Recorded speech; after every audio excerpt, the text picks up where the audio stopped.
Hello, আসসালামু আলাইকুম guys. Shabnam বুবলির বক্তারা আমাদেরকে এবং অপু বিশ্বাসকে যেভাবে গালাগালি করে, যেভাবে ব্যক্তিগতভাবে আক্রমণ করে, আসলে শবনম ইয়াসমিন বুবলি নিজেকে শিক্ষিত দাবি করে।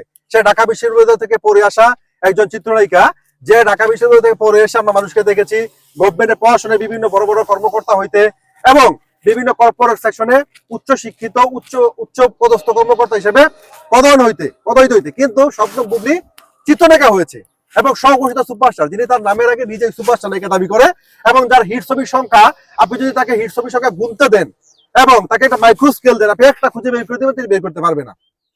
সেই বুবলির বক্তরা অপু বিশ্বাসকে নিয়ে কন্টেন্ট তৈরি করে এবং তারা অপু বিশ্বাসকে খুব অশ্লীল বাজে বাজে ভাষায় গালাগালি করে এবং সেই সাথে তারা আমার কমেন্ট সেকশনে দেখতে পাবেন, আমার ইনবক্সে দেখতে পাবেন, তারা গালাগালি করে।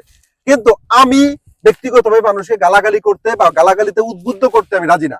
কারণ হচ্ছে ভাই, কেউ যদি দুর্গন্ধ ছড়ায়, কেউ যদি ম্যান হলের ডাকনা খুলে থেকে ওই ময়লার ম্যান হল থেকে বের হয়ে আসে, আমি তো সেখান থেকে বের হয়ে আসবো না।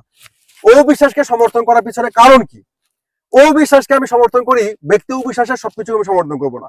কিন্তু ও বিশ্বাস একটা চিত্রনায়িকা এবং ও বিশ্বাসের সিনেমা আমি দেখেছি, সাকিবের সাথে তার কেমিস্ট্রি দেখেছি, সাকিবের সাথে তার সম্পর্ক ছিল প্রেম, প্রণয়, ভালোবাসা, তারপরে বিয়ে, বাচ্চা। যখন ও বিশ্বাস তার অনাগত সন্তানকে আনার জন্য ইন্ডিয়াতে অবস্থান করেছিল, সেই সময় বাংলাদেশে সাকিব খান ছিল। তাদের মধ্যে একটা ভুল তৃতীয় পক্ষ ঢুকে সাকিব খানকে একটা বুঝিয়েছে, অপু বিশ্বাসকে একটা বুঝিয়েছে। সেই জিনিসটা ফায়দা উঠেছিল শবনম ইয়াসমিন বুবলি এবং শবনম বুবলি সেই সময় অপু বিশ্বাসের কাছ থেকে সাকিব খানকে ছিনিয়ে নেয় এবং অপু বিশ্বাসের সোনার সংসারটা ভেঙে দেয় এবং ছোট বাচ্চাকে কোলে নিয়ে এসে ন্যাশনাল টেলিভিশনে অপু বিশ্বাস কান্না করতে হয় এবং বাচ্চার পিতৃ পরিচয় দাবি করতে হয়। এই যে সিচুয়েশন গুলার কারণে আমি হয়তো অপু বিশ্বাসকে সমর্থন করি। আমি আমার নৈতিকতার দায়িত্ব থেকে অপু বিশ্বাসকে সমর্থন করে এসেছি। শবনম বুবলির সাথে বিভিন্ন ধরনের প্রতিনিয়ত কন্ট্রোভার্সি যুক্ত হয়, বাথরুম কেলেঙ্কারি, এই কেলেঙ্কারি, অমুকের সাথে এই সম্পর্ক। ভাইয়া, যা ঘটে তার কিছু হলেও ঘটে, কিন্তু তারপরে আমরা শবনম বুবলিকে গালাগালি করি না, শবনম বুবলির বক্তব্যকে আমি গালাগালি করি না, কিন্তু তারা সেটা করে থাকে, প্রতিনিয়ত করছে আমাদেরকে। কিন্তু আমি আপনাদেরকে একটা কথা বলবো যে আমরা কেউ শবনম ইয়াসমিন বুবলির বক্তদেরকে বা শবনম ইয়াসমিন বুবলিকে গালাগালি করবো না।